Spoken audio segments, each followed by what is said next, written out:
호텔 연회장. 샹들리에 불빛이 천장에서 쏟아졌다. 노랗고 따뜻한 빛이었지만 그 아래 오가는 말들은 차가웠다. 테이블마다 와인 잔이 줄지어 놓였고 명암이 오갔고 웃음소리가 넘쳤다. 40년 만에 동창회였다. 사람들은 저마다 잘 차려입었다. 명품 핸드백, 진주 목걸이, 번쩍이는 시계. 세월이 자신에게 얼마나 친절했는지를 온몸으로 증명하러 온 자리였다. 그 한가운데 한 여자가 조용히 서 있었다. 감색 코트, 화장기 없는 다른 구두, 손에는 물 한 잔. 그리고 그 여자를 향해 걸어왔다. 번쩍이는 시계, 불룩한 배, 자신감이 체질인 얼굴. 그는 주변이 다 들리도록 일부러 목소리를 높였다. 야, 옥순이. 너 공부는 진짜 잘했잖아. 대학을 못 갔지. 집이 안타깝다. 너무 가난해서 대학을 못 갔지. 너 안타깝다, 공부는 진짜 그치? 잘했잖아. 웃음이 터졌다. 악의 없는 척, 추억을 꺼내는 너 척 공부는 포장된 진짜 잘했잖아. 웃음이었다. 아무도 막지 근데 집이 않았다. 가난해서. 박옥수는 근데 조용히 집이 서 있었다. 가난해서. 표정 하나 바뀌지 않았다. 그저 그 자리에 서서 물을 한 모금 마셨다. 그날 그 연회장에 있던 사람들은 아무도 몰랐다. 자신들이 방금 어떤 사람을 건드렸는지, 그리고 그날 이후 어떤 일이 벌어질지.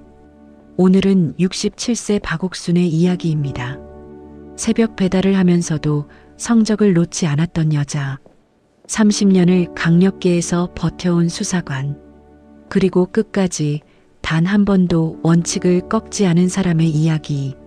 끝까지 함께 해주세요. 사연 시작 전 구독과 좋아요 눌러주시고 어디서 듣고 계신지 남겨주시면 그곳으로 행운이 가득 깃들기를 바라겠습니다. 그날 아침은 여느 날과 같았다.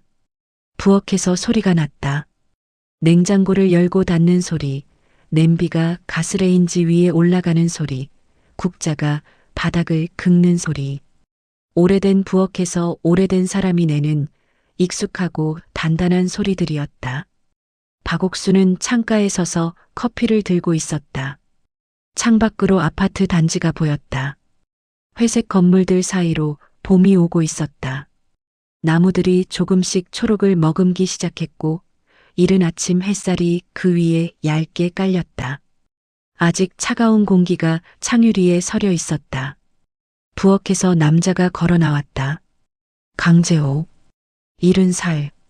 흰 머리가 단정하게 빗겨 있었다. 앞치마를 두르고 국그릇 2개를 손에 들었다. 한쪽엔 미역국, 다른 손에는 작은 반찬 그릇들. 38년 경력의 전직 검사였다. 특수부에서 잔뼈가 굵은 사람. 대형 비리 사건을 여럿 해결하고 법조계에서 모르는 사람이 없는 이름. 그러나 이 집 부엌에서 그는 그냥 밥을 차리는 사람이었다. 퇴직 후에도 법률 자문을 맡고 있었지만 아침만큼은 자신이 먼저 일어나 식탁을 차렸다. 그게 그의 방식이었고 오래된 습관이었다. 박 수사관 앉아. 식는다. 그가 그녀를 부르는 방식은 30년 전과 같았다. 처음 만났을 때부터 지금까지 이름 대신 직함으로 불렀다. 아내라서가 아니라 그게 이 사람에게 맞는 호칭이라고 생각했기 때문이었다. 박옥수는 그 호칭이 싫지 않았다. 오히려 그 2글자 안에 이 남자가 자신을 어떻게 보는지가 담겨 있다는 걸 알았다. 직업인으로서, 동료로서, 그리고 존중받는 한 사람으로서. 박옥순이 식탁 앞에 앉았다. 미역국이 따뜻하게 김을 피웠다. 두부조림, 계란말이, 콩나물 무침. 크진 않았지만 빠진 것도 없었다. 강재호가 맞은편에 앉으며 숟가락을 들었다. 2 사람은 말없이 밥을 먹었다. 이 침묵은 불편한 것이 아니었다. 수십 년이 쌓여 만들어진 세상에서 가장 편안한 종류의 침묵이었다. 굳이 말을 채우지 않아도 되는 사이. 같이 있는 것만으로 충분한 사이. 강재호가 국을 한 숟가락 떠먹으며 말했다. 오늘 동창회라고 했지. 응. 몇 시야? 저녁 6시. 더 묻지 않았다.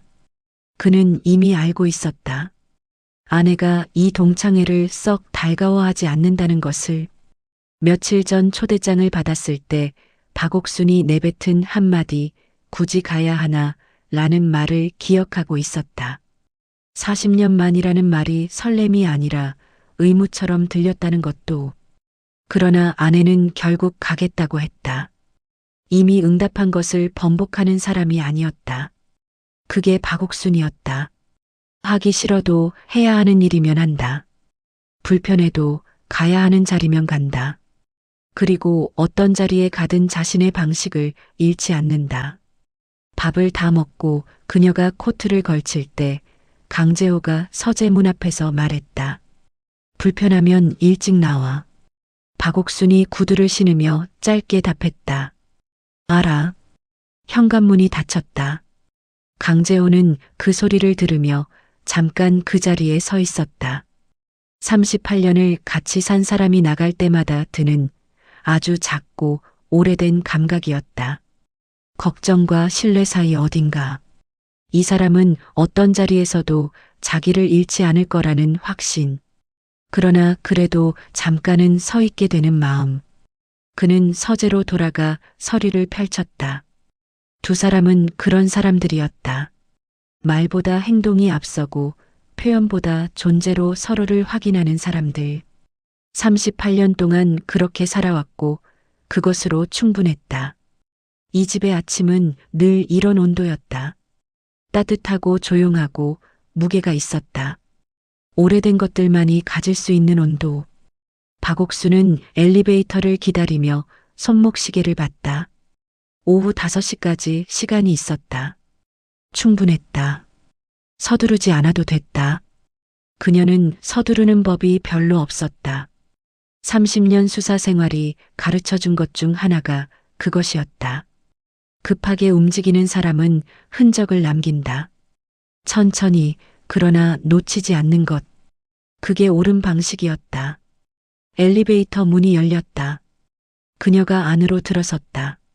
문이 닫혔다. 아파트 복도에 봄 햇살이 길게 깔렸다. 지하철 안. 박옥수는 창가 자리에 앉아 있었다. 터널이 지나가고 역이 지나가고 낯선 얼굴들이 스쳐갔다. 퇴근 시간 전이라 칸이 조용했다. 맞은편 자리에 교복을 입은 학생이 이어폰을 꽂고 앉아 있었다. 눈이 반쯤 감겨 있었다. 피곤해 보였다. 그 얼굴을 보다가 박옥수는 잠깐 시선을 창밖으로 돌렸다. 40년. 고등학교를 졸업한 지 40년이 됐다는 사실이 새삼 실감나지 않았다. 그 시절을 떠올리면 가장 먼저 나오는 건 냄새였다. 새벽 4시의 공기 냄새, 신문 잉크 냄새, 손끝에 배어들던 기름 냄새, 그리고 급하게 먹던 아침밥의 된장 냄새. 박옥수는 16살부터 새벽 신문을 돌렸다. 매일 새벽 4시에 일어났다. 불을 켜지 않고 옷을 입었다. 소리를 내면 동생들이 깰까봐. 현관문을 조심스럽게 열고 나가면 골목은 아직 어두웠다.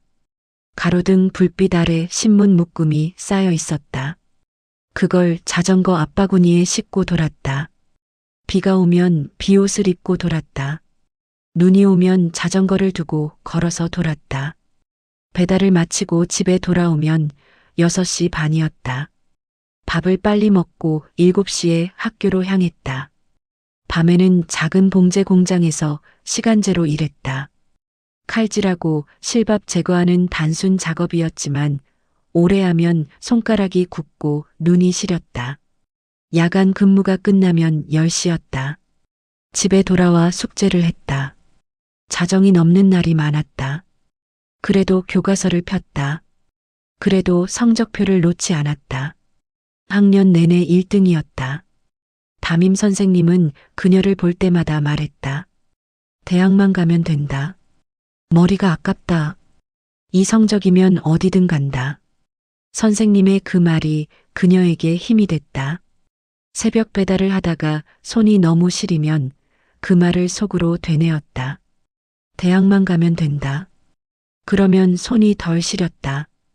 그러나 현실은 달랐다. 아버지는 작은 철물 가게를 했다. 어머니는 새벽에 나가 시장에서 채소를 떼어다 팔았다. 그 두 손으로 새 아이를 키웠다. 박옥수는 장녀였다. 동생이 둘 있었다. 집에 있는 돈을 세어보면 대학 등록금은 없었다. 빌릴 곳도 없었다. 장학금을 받으면 가능할 수도 있었지만 그 과정이 불투명했고 기다리기가 두려웠다. 대학 입학 통지서를 받던 날, 그녀는 한참 동안 그 종이를 들고 있었다. 합격이었다. 이름이 적혀 있었다. 손이 떨렸다. 그러나 눈물이 나온 건 기쁨 때문이 아니었다. 그녀는 조용히 그 종이를 내려놓았다. 대신 경찰 공무원 시험을 봤다. 첫 번째 시험에서 합격했다. 그게 다른 길의 시작이었다. 그 선택을 후회한 적은 한 번도 없었다. 다만 가끔 그때의 그 종이를 생각하면 잠깐 멈추게 되는 것뿐이었다. 후회가 아니라 기억. 담아두지 않기로 한 기억. 그리고 한 가지가 더 오래 남았다. 고등학교 3학년 어느 봄날 오전. 새벽 배달을 마치고 등교했다. 밥을 제대로 못 먹고 나왔던 날이었다. 2교시가 시작되고 얼마 지나지 않아 눈이 감겼다. 깜빡 졸았다. 선생님이 불렀다. 앞으로 나가섰다. 창피했다. 선생님이 한마디 했고 박옥수는 고개를 숙였다.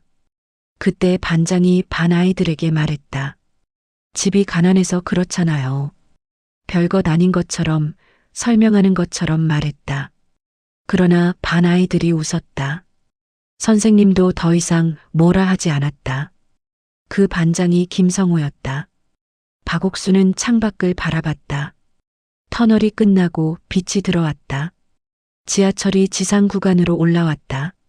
창밖으로 빌딩들이 보이고 그 사이로 봄 하늘이 넓게 펼쳐졌다. 40년이 지났다. 그 말을 잊은 건 아니었다. 그러나 담아두지 않기로 한 것이었다. 기억은 하되 무게를 주지 않기로 한 것. 그렇게 하지 않으면 살 수 없었던 시절이 있었다. 담아두는 것들이 많아지면 앞으로 걷기가 힘들어진다는 걸 일찍 알았다. 그래서 놓아뒀다. 그러나 오늘 40년 만에 그 사람을 다시 보러 가는 길이었다. 지하철이 역에 멈췄다. 박옥순이 자리에서 일어났다. 어깨에 가방을 걸었다. 맞은편 학생은 아직 눈이 반쯤 감겨 있었다. 피곤한 얼굴이었다. 저 아이도 어쩌면 무언가를 버티면서 이 시간을 견디고 있을지 모른다는 생각이 스쳐갔다. 그녀는 문이 열리자 조용히 걸어 나갔다. 호텔, 로비, 자동문이 열리자 따뜻한 공기가 먼저 밀려왔다. 로비는 넓었다. 대리석 바닥에 키 큰 화분이 놓여 있었고 천장에는 작은 샹들리에가 달려 있었다. 프런트 직원이 공손하게 고개를 숙였다. 박옥수는 천천히 걸었다. 고등학교 졸업 40주년 동창회. 현수막이 연회장 입구에 걸려 있었다. 화려한 글씨체로 인쇄된 현수막. 아래에는 행사 일정과 순서가 적혀 있었다. 식사, 공연, 자유담화. 2시간짜리 프로그램이었다. 명찰을 나눠주는 테이블 앞에 줄이 있었다. 박옥순이 줄 끝에 섰다. 앞에 선 사람들의 뒷모습이 보였다. 머리가 휘어지고 어깨가 굽은 사람들. 40년이 지난 얼굴들이었다. 뒷모습만 봐서는 누가 누군지 알 수 없었다. 그게 세월이었다. 명찰을 받았다. 박옥순. 직함 란은 비워두었다. 연회장 안으로 들어섰다. 눈이 먼저 높이를 재는 버릇이 있었다. 30년 수사 생활에서 몸에 밴 것이었다. 공간에 들어서면 먼저 전체 구조를 파악한다. 출입구의 위치, 사람들의 배치, 권력 관계가 어떻게 형성돼 있는지, 누가 중심에 있고 누가 주변을 맴도는지. 연회장은 넓었다. 원형 테이블이 10개 이상 놓여 있었고 각 테이블마다 6에서 8명이 앉아 있었다. 음악이 낮게 흘렀다.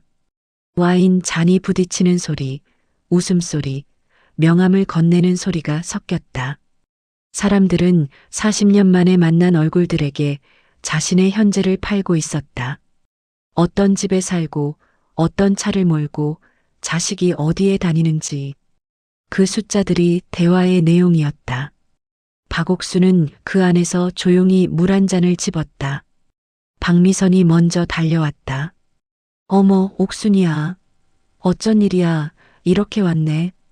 살이 오르고 화장이 진해진 얼굴이었지만 목소리는 그대로였다. 박미선은 나쁜 사람이 아니었다. 고등학교 시절에도 나쁜 아이는 아니었다. 다만 용기가 없었다. 강한 쪽에 서는 사람, 분위기를 읽고 다수를 따르는 사람. 그런 사람이 세상에 얼마나 많은지를 박옥수는 수사 현장에서 수없이 봐왔다.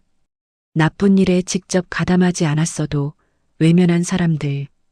그 외면이 어떤 결과를 낳는지를. 잘 지냈어? 지금 뭐해? 자문. 무슨 자문? 여러 가지. 박미선이 뭔가 더 물으려는 순간이었다. 연회장 저편에서 목소리가 들려왔다. 크고 높고 공간을 채우는 목소리.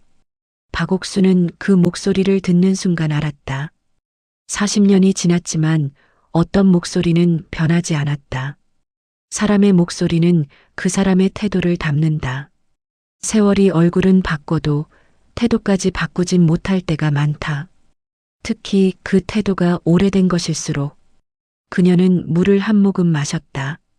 그리고 소리가 나는 쪽을 향해 천천히 고개를 돌렸다. 김성우가 있었다. 연회장 중앙 테이블 근처에서 여러 사람에게 둘러싸여 있었다. 손짓을 크게 하면서 무언가를 설명하고 있었다. 주변 사람들이 고개를 끄덕이거나 웃었다. 그가 말하는 방식은 고등학교 시절 반장을 할 때와 똑같았다. 자신이 이 공간의 중심이 돼야 한다는 것을 본능으로 아는 사람의 방식. 40년이 지나도 변하지 않은 것들이 있었다. 그리고 그 변하지 않은 것들이 결국 그 사람의 본질이었다. 김성우가 걸어왔다. 번쩍이는 시계, 금반지, 검은 정장.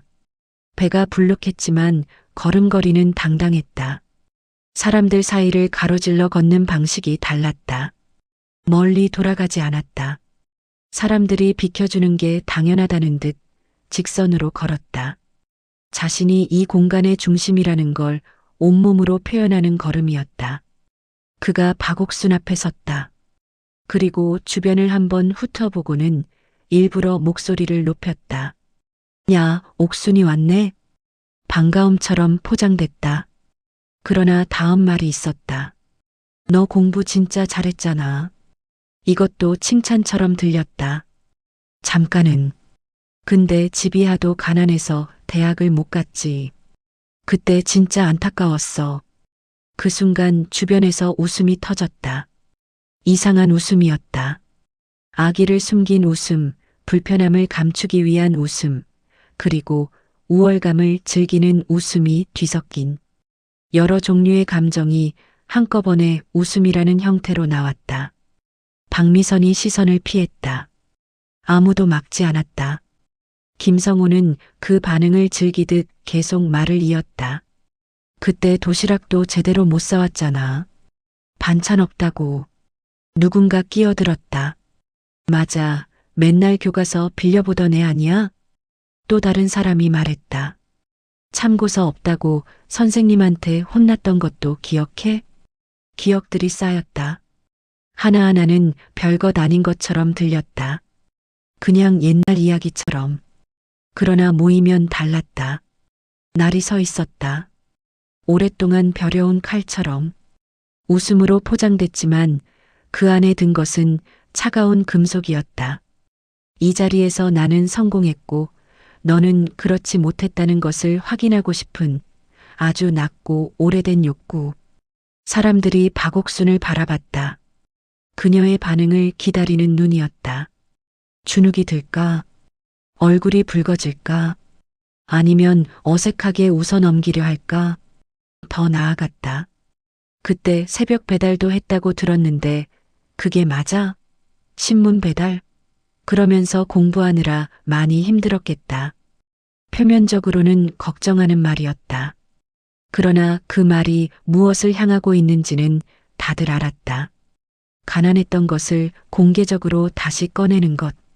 40년이 지난 지금도 그 시절을 들이미는 것. 내가 그때도 그랬고 지금도 그렇다는 것을 확인하고 싶은 것. 그래서 지금은 뭐해? 아파트 경비, 봉사 다녀. 이번엔 웃음이 더 크게 터졌다. 누군가 에이 성호야 하며 팔을 건드렸지만 입가를 가리며 웃었다. 말리는 척하면서 웃는 사람들. 그 방식을 박옥수는 잘 알고 있었다. 수사 현장에서 수없이 봤다. 책임을 지지 않으면서 동조하는 방법. 막지는 않지만 참여는 하는 방법. 조합원 둘이 나란히 서서 박옥순을 위아래로 훑쳤다. 혼자 사는 거 아냐? 이 나이에 결혼이나 했겠어. 그 시절에 가난했으면. 말들이 쌓였다. 박옥순은 조용히 서 있었다. 표정이 바뀌지 않았다. 웃지도 않았다. 찡그리지도 않았다. 반박하지도 않았다.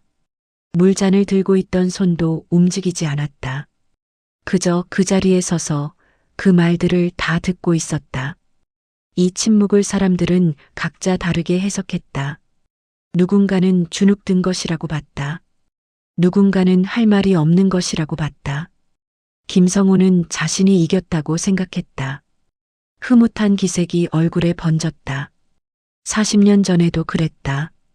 그때도 박옥수는 말없이 고개를 숙였고 그는 자신이 옳다고 생각했다. 그러나 박옥순의 침묵은 그런 것이 아니었다. 30년 강력계에서 배운 것이 있다면 바로 이것이었다. 말이 많으면 증거를 흘린다. 화를 내면 상대에게 정보를 준다.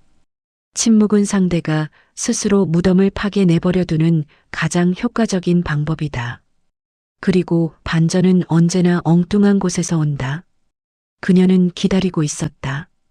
연회장 문이 열렸다. 아무도 그쪽을 보지 않았다. 모두의 시선이 박옥순과 김성호 사이에 모여 있었기 때문이었다. 그래서 더 극적이었다. 정장을 입은 젊은 남자가 들어서다가 그 자리에서 굳었다. 눈이 커졌다. 반가움과 당혹감이 동시에 스쳤다. 그는 주변을 둘러보다가 한 사람을 발견했다. 그리고 빠른 걸음으로 다가와 허리를 깊게 숙였다. 박 선배님. 조용하지만 분명한 목소리였다. 모두가 돌아봤다. 38살. 이태훈. 강력 3팀 팀장. 이 연회장에 그가 들어온 건 순전한 우연이었다. 지인의 부탁으로 행사 보조 인력 점검차 잠깐 들른 것뿐이었다. 그러나 그 우연 하나가 오늘 이 공간의 흐름을 완전히 뒤바꿔 놓았다.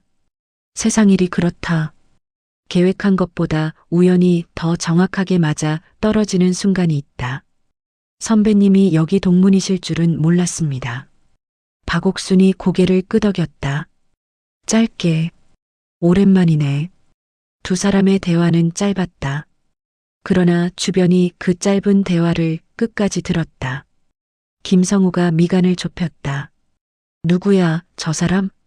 이태훈이 고개를 들었다. 그의 눈이 김성우를 향했다. 감정이 없는 눈이었다. 수년 동안 범죄 현장에서 단련된 무표정. 놀라지도 않고 당황하지도 않는 얼굴. 그러나 그 눈 안에 무언가가 있었다. 아주 조용하게, 그러나 분명하게. 박옥순 선배님 모르십니까? 의문문이었지만 답을 기다리는 목소리가 아니었다. 강력계 30년 경력이십니다. 미제 사건 12건 해결하셨고요. 대통령 표창 2번 받으셨습니다. 제 은사님이세요. 연회장이 조용해졌다. 물잔을 들던 손이 멈췄다. 대화를 하던 사람들이 고개를 돌렸다. 누군가 잔을 내려놓는 소리가 났다. 옆에 있던 조합원 하나가 슬쩍 휴대폰을 꺼냈다. 검색창에 이름을 입력했다. 박옥순 수사관. 엔터를 눌렀다. 화면이 채워졌다. 기사들이 쏟아졌다. 강력계 전설 박옥순 수사관. 연쇄살인 사건 해결 공로 대통령 표창. 20년 미제 사건 돌파구 연박 수사관의 끈질긴 추적력. 포기란 없었다. 퇴직 후에도 현장 못 떠나는 여영사. 현재 수사자문위원으로 활발히 활동 중. 박옥순 자문위원. 연쇄경제사범 수사에서 결정적 단서 제공. 사진이 있었다. 젊은 시절의 박옥순. 표창장을 들고 서 있는 사진. 눈빛은 지금과 같았다. 40년이 지나도 변하지 않은 그 눈빛. 조합원의 얼굴이 굳었다. 옆 사람에게 화면을 보여줬다. 그쪽도 표정이 굳었다. 그 옆 사람도 화면을 봤다. 반응이 도미노처럼 퍼져나갔다. 박미선은 입을 살짝 벌렸다가 닫았다. 뺨이 살짝 붉어졌다. 아까 자신이 한 것들이, 하지 않은 것들이 스쳐 지나가는 얼굴이었다. 분위기가 달라졌다. 공기가 달라졌다. 아까의 웃음이 어디론가 사라졌다. 흔적도 없이 또 다른 목소리가 들려왔다. 강 검사님 사모님이 여기 계셨어요? 단정한 정장의 나이든 남자가 걸어왔다. 강 판사. 강재호의 전 동료. 그는 이 행사에 초청받은 인물이 아니었다. 지인과 함께 저녁 식사 중이다가 지나치면서 들른 것뿐이었다. 그러나 그 타이밍이 완벽했다. 강 검사님은 오늘 안 오셨어요? 박옥순이 조용히 답했다. 오늘은 안 왔어요. 강 판사가 주변을 자연스럽게 둘러보며 말을 이었다. 아, 혹시 모르시는 분들 있을까 봐서요. 이분 남편이 강재호 전 검사님이세요. 38년 경력의 특수부 출신이시고 재개발 비리 포함해서 대형 경제 사건 여러 처리하셨어요. 지금도 법무부 자문위원으로 활동 중이세요. 그 말이 연회장에 낮게 퍼졌다. 김성호의 손이 순간 멈췄다. 누군가 또 검색하기 시작했다. 강재호 검사, 강재호 전 검사, 재개발 조합 비리 관련 임원 다수 기소 성공. 특수부 에이스 강재호 검사, 38년 경력 퇴임. 퇴임 후에도 법무부 자문위원 및 대형 로펌 자문으로 활발히 활동 중인 강 전 검사. 조합원들의 얼굴이 하나씩 굳었다. 서로 눈빛을 교환했다.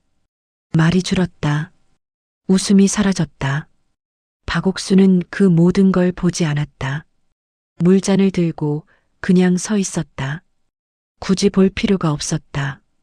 반전이 어떻게 흘러가는지 느껴졌으니까. 공기가 바뀌는 걸 피부로 아는 법을 30년 동안 배워온 사람이었다. 억지 웃음을 지었다. 표정은 웃고 있었지만 눈이 달랐다. 빠르게 계산하는 눈이었다. 이 상황을 뒤집을 방법을 찾고 있는 눈. 수사 현장에서 박옥순이 그토록 많이 봐온 눈빛이었다. 몰린 사람이 출구를 찾는 눈.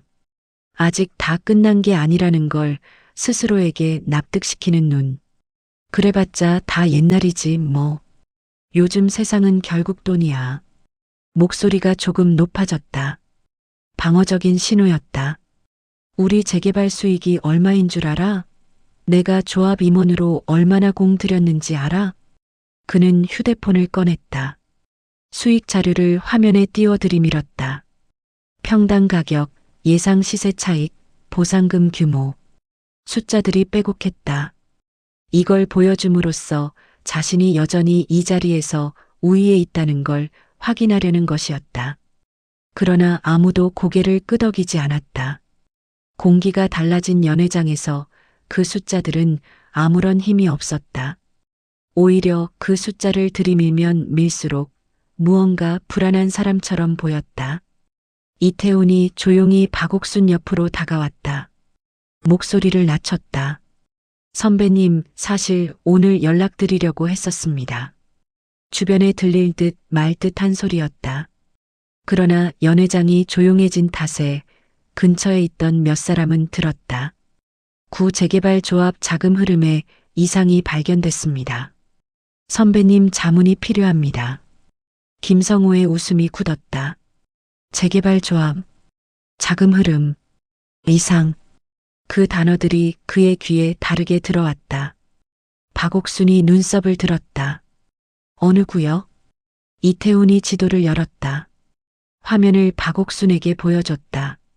박옥순이 지도를 보고 자신의 휴대폰을 꺼냈다. 지도 앱을 열고 확대했다.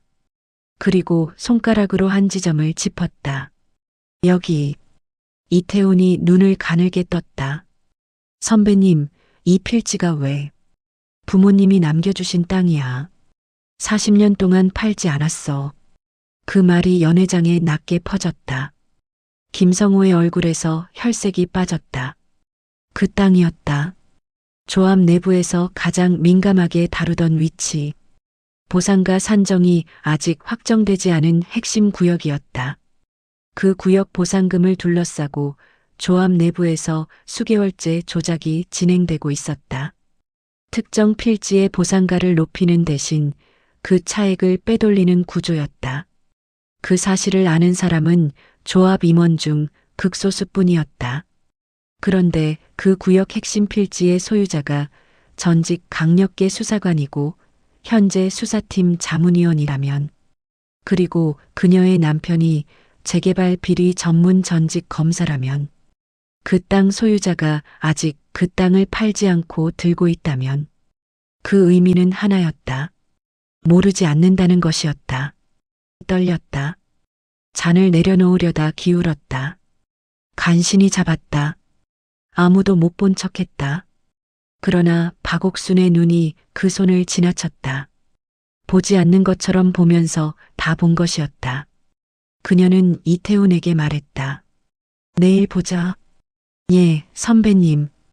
그게 전부였다. 박옥순은 물잔을 테이블에 내려놓았다. 코트 단추를 채웠다. 가방을 들었다. 그리고 연회장을 걸어 나갔다.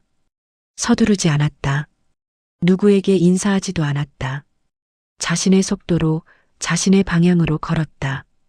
연회장 사람들은 그녀의 뒷모습을 바라봤다. 그 뒷모습이 완전히 사라질 때까지. 후, 수사팀 회의실. 테이블 위에 서류들이 가득했다. 계좌 내역, 법인 등기부, 조합회의록, 용역계약서, 보상가 산정 자료. 종류도 두께도 달랐지만 공통점이 있었다. 이 서류들 어딘가에 누군가의 욕심이 숨겨져 있었다. 그 욕심을 찾아내는 것이 오늘의 일이었다. 박옥순이 의자에 앉았다. 돋보기를 꺼냈다. 서류를 넘겼다. 첫 장부터 꼼꼼하게. 빠뜨리지 않고. 수사팀 막내는 숨도 크게 못 쉬었다. 이태훈이 사전에 귀띔해줬다. 이 선배가 서류 볼 때는 방해하지 마라. 부르기 전엔 말 걸지 마라. 그리고 한번 뭔가를 짚어낼 때는 반드시 뭔가 있는 거다. 30년 현장 경험이 눈에 들어있다. 방이 조용했다. 서류 넘어가는 소리만 났다. 박옥순의 눈이 한 곳에서 멈췄다. 용역 계약서 날짜 항목.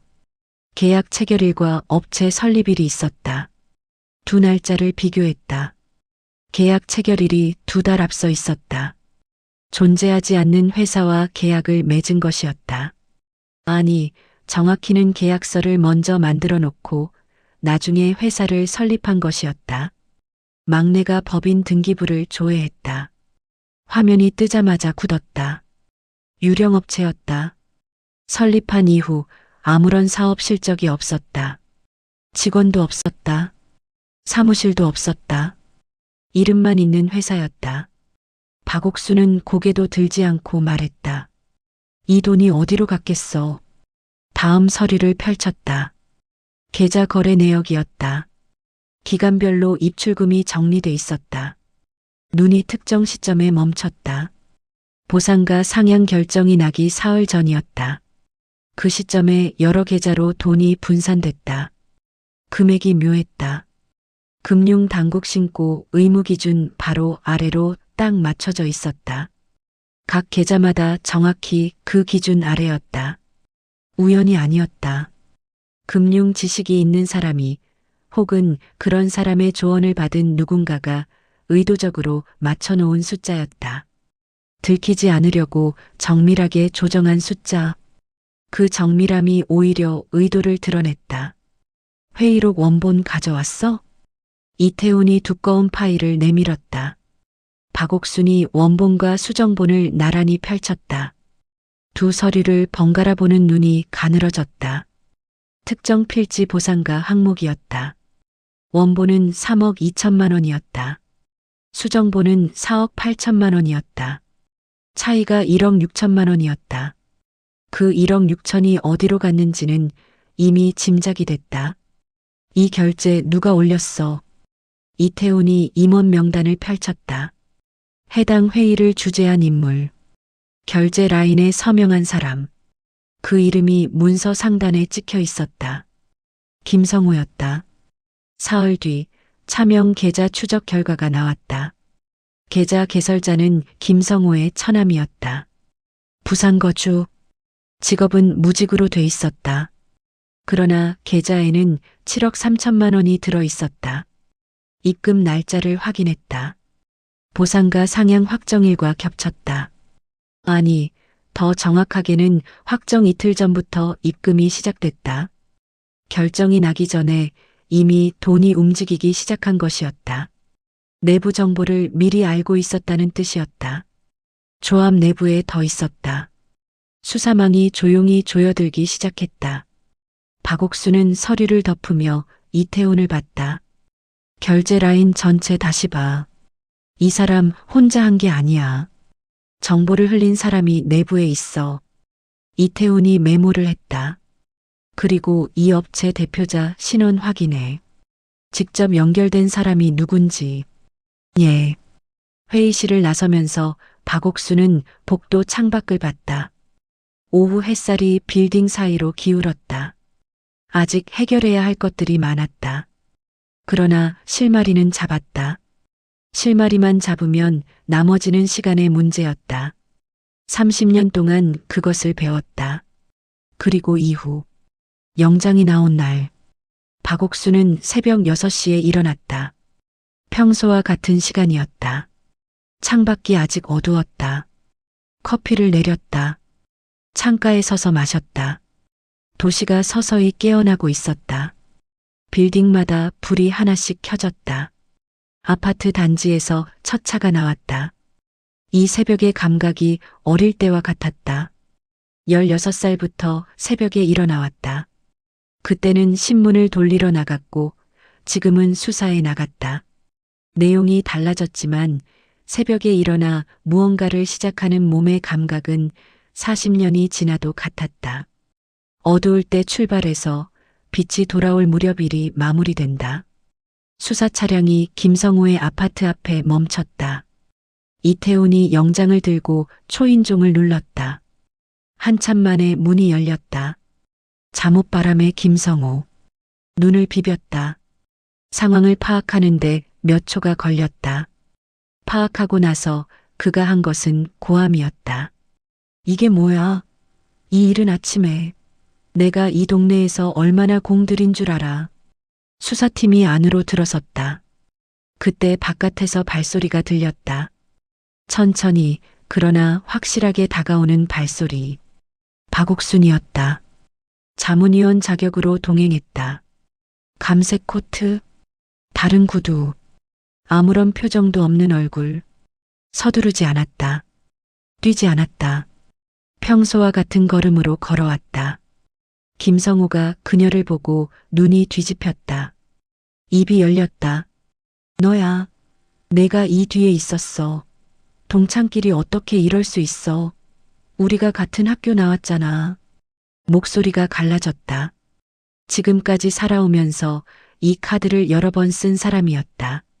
아는 사람, 연결된 사람, 같은 곳 출신인 사람. 그 관계를 방패로 쓰는 것. 그러나 그 방패가 통하는 상대가 있고 통하지 않는 상대가 있었다. 박옥수는 멈추지 않았다. 그의 앞을 지나쳐 현관 안으로 들어가면서 짧게 말했다. 나는 동창이기 전에 수사관이야. 퇴직했잖아. 자문위원이야. 현장이랑 다를 거 없어. 김성우가 더 소리쳤다. 당신 남편이 검사라서 이러는 거잖아. 백으로 나 잡으려는 거잖아. 박옥순이 그를 바라봤다.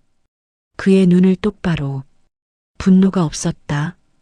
쾌감도 없었다. 안타까움도 없었다. 그냥 일이었다. 30년 동안 그래왔다.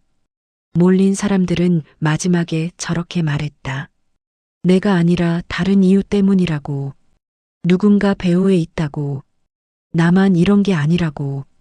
그 말들이 스스로의 행동에 대한 책임을 지우는 방법이었다. 증거가 말해준 거야. 담담한 목소리였다. 당신 남편이 검사라서 잡힌 게 아니야. 당신이 한 일이 잡힌 거야. 회의록을 조작했고 유령 업체를 만들었고 차명 계좌로 돈을 빼돌렸어. 그게 증거야. 그 증거가 당신 이름을 가리키고 있는 거야. 김성우가 이를 갈았다. 나만 이런 게 아니라고. 다 이렇게 해. 이 바닥이 어떻게 돌아가는 줄 알아. 나만 걸린 게 억울해. 박옥순이 마지막으로 말했다. 다 잡으면 되지. 멈췄다가 덧붙였다. 당신 차례가 먼저 온 거야. 수갑이 채워졌다. 카메라 플래시 속에서 김성우는 고개를 숙였다. 더 이상 목소리가 없었다. 번쩍이는 시계를 찬 손에 수갑이 걸렸다. 불과 며칠 전 그 시계를 자랑하며 연회장을 활보하던 손에. 세상이 그랬다. 가장 자신만만한 사람이 가장 빠르게 고개를 숙일 때가 있었다. 그게 욕심의 속도였다. 그로부터 수개월 후 뉴스 자막이 흘렀다. 재개발 조합 비리 사건 임원 김성우 징역 3년 6개월 확정. 카메라 플래시 속에서 그는 고개를 숙였다. 변호인이 옆에서 무언가를 중얼거렸지만 그는 아무 말도 하지 않았다. 아까의 그 목소리가 사라진 자리에 침묵만 남았다. 동창의 단체 채팅방은 조용했다. 누군가 기사 링크를 올렸다가 바로 삭제했다. 아무도 댓글을 달지 않았다. 박옥순에게 연락한 사람도 없었다. 박미선이 딱 한 번 문자를 보냈다. 잘 지내지? 박옥순은 읽었다. 답하지 않았다. 필요한 말이 없었다. 봄이 됐다. 박옥순은 서랍에서 낡은 봉투를 꺼냈다. 부모님이 남긴 토지 등기서, 빛바랜 도장 자국, 누렇게 변한 종이. 40년 동안 이 봉투는 그 서랍 안에 있었다. 팔 수도 있었다. 여러 번 제안이 왔었다. 그때마다 그녀는 거절했다. 이유를 설명한 적은 없었다. 그냥 두기로 한 것이었다. 부모님이 안 파셨으니까. 그것으로 충분한 이유였다. 그 옆에 더 오래된 것이 있었다. 성적 통지표, 학년 1등, 담임 선생님의 도장, 그리고 뒷면에 연필로 쓴 글씨. 새벽 배달 끝내고 학교 가자. 졸지 말자. 16살의 자신이 스스로에게 써놓은 말이었다.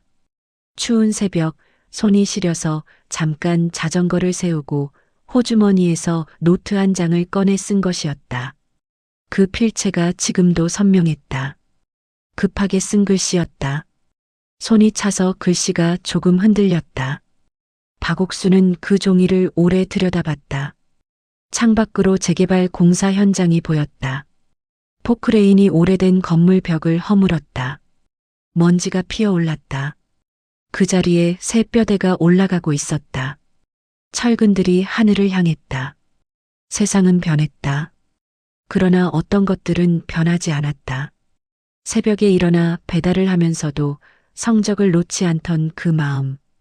검사가 틀렸다고 생각하면 직접 말하던 그 태도. 억울한 사람 옆에서 30년을 버티게 한 그 원칙. 가난이 부끄러운 게 아니라는 것을 몸으로 증명하며 살아온 그 시간들. 그것들은 아무도 빼앗아 갈 수 없었다. 박옥수는 서류를 봉투에 넣었다. 코트를 걸쳤다. 구두를 신었다. 여전히 달아 있었지만 반듯하게 닦여 있었다. 현관문을 열었다. 복도에 봄 햇살이 길게 깔려 있었다. 그녀는 걸어 나갔다. 빠르지도 느리지도 않게. 이 사람이 평생 걸어온 그 속도로. 이제 아무도 그녀를 가난하다고 말하지 않았다. 말할 수 없었다. 새벽 배달을 하면서도, 공장 야간을 하면서도, 30년을 강력계에서 버티면서도 단 한 번도 무너지지 않았으니까. 그 시간들이 쌓여 지금 이 걸음이 됐으니까. 엘리베이터 문이 닫혔다. 조용했다. 그 조용함이 가장 완전한 대답이었다. 오늘 박옥순의 이야기 마음에 남으셨나요? 가난은 죄가 아닙니다. 새벽에 일어나 손이 시리도록 일하면서도 성적표를 놓지 않았던 그 시간들. 검사가 틀렸다고 생각하면 직접 말할 수 있었던 그 용기. 30년을 현장에서 버티게 한 그 원칙. 그것들은 누가 빼앗아 갈 수 없습니다. 탐욕은 언제나 값을 치릅니다. 천천히, 그러나 반드시. 그리고 묵묵히 자기 길을 걸어온 사람은 결국 세상이 기억합니다. 이 이야기가 마음에 드셨다면 구독과 좋아요 꼭 눌러주세요. 여러분 한 분 한 분의 구독이 이런 이야기를 계속 만들 수 있는 힘이 됩니다.